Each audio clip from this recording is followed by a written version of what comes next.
everybody, this is the tutorial for The Giver. My name's Billy from Piano and Pies. Let's get stuck straight in. We're in standard tuning for this song, and although it's more of a distorted guitar sound on an electric guitar, we can do the same on the acoustic guitar. So we're going to delve in with the introduction. Now, at the start of the song, we have an A major chord, and I recommend instead of playing an open A chord, which you can do, going for a bit of a partial bar chord, which is fret 5 on the E string, 7, 7 on the A and D strings, and then playing the 6 of the G string. You can play the bar chord notes of the B and E string, which is fret 5. However, I'm just going to be focused on the top 4 strings, just for this first chord. And for the introduction, we go 2 hits of that chord, and then I'm going to go to a power chord shape of E, which is 7 on the A string, 9 on the D string, but what I'm going to do is slide up from fret 6 on the A string. So I'm going from the A chord, and you can see I'm doing that twice. And then another partial bar chord on fret 7 on the top string. So what you did on fret 5 is just fret 7, so 7, 9, 9, 8. And 2 hits of that. So up to now in this introduction we've got, and then we go back to the E chord. So it kind of cycles round. Here it is slowly.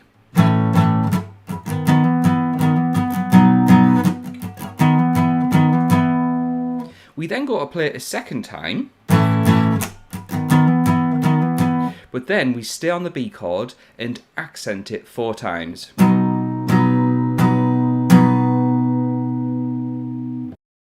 So after that introduction, we get to the first verse where there's some similarities and some differences. Now, it's worth mentioning that if you want the chord chart for this, which is the full structure with all the chords that you need to play in the correct order, as well as a sheet with the chords and lyrics matched up, let's say you want to sing along or play along, then head on over to Patreon. I've got you covered. For the price of a coffee, you get access to not only this song, but well over 500 other songs of the latest releases, and yeah, including a couple of Chappell's songs. So feel free to check that out. Links are in the description. However, digging in with that first verse, we do have basically a bit of repetition, but there's a few differences as well. So the first verse starts off with the A chord, and we're going to be a little bit quieter. Most verses are generally quieter, and we can play that a little bit quieter just by either strumming more gently or palm muting. If you're not sure what I mean by palm muting, all I mean is taking this part of your hand, lightly resting it on the strings and playing like this.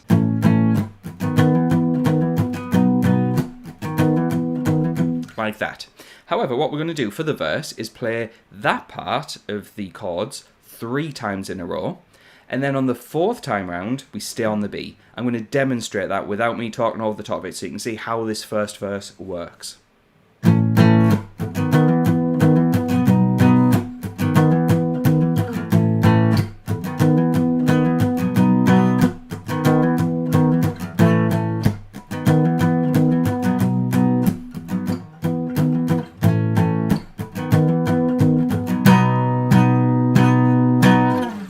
And then at that point we get to a pre-chorus. That's where things change yet again. And what we're going to do is stay on the A major chord, and we're going to play A to B,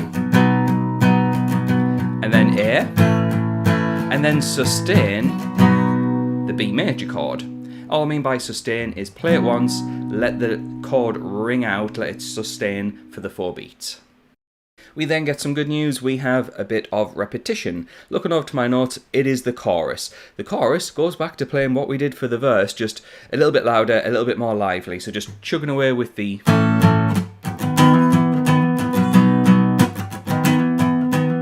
playing that through 3 times, and then on the 4th time, staying on the B. Like that, and then that's to the end of the chorus. And then at this point, it just keeps repeating itself, basically. We have, looking over to the notes again, a second verse, same as the first. There's a pre-chorus, which is the same as the first pre-chorus. There's another chorus, which is the same as the first chorus. So yeah, basically repeating itself over and over and over. And the only other real difference in this song is the final chorus. What happens is, we go to the A chord, and we have some, what we call stabs, musical stabs, where we play like this. So we're playing the A chord twice and then stopping the sound. We accent it and then mute it. 3, 4.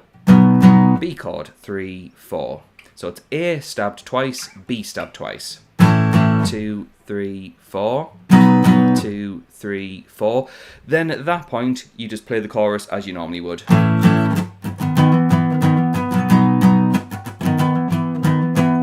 If you were to get the sheet on Patreon, you would see on the chord chart very specifically say musical stabs here and then continue playing. So you just need to follow it along and then you'll play that through that song really, really easily.